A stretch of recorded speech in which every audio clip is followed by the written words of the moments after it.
बच्चे खेल रहे होंगे, मेरे बच्चे खेल रहे होंगे तो शोर शराबा करने की बहुत आदत है। बच्चे इस वक्त घर पर हैं क्या? स्कूल नहीं जाते?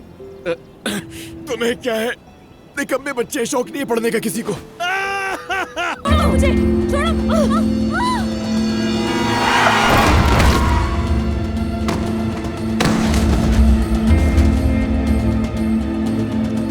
अब मैं दरवाजा तोड़ दूंगा, मुझे चैलेंज मत करना। बहुत अच्छा आइडिया है। तुम खिड़की तोड़ दो, फिर कुल्हाड़ी लेके दरवाजे को भी तोड़ देना। गाड़ी तो वैसे ही खराब है, उसके बाद एक एक करके हर चीज तुम तोड़ देना। ये क्या लिखा है वकील साहब? ये रिजल्ट क्या कह रहा है? अल्लाह के वास्ते मुझे बताएं वकील साहब, इसमें क्या लिखा है? चुप क्यों खड़े? अल्लाह के वास्ते मुझे बताएं इसमें क्या लिखा है?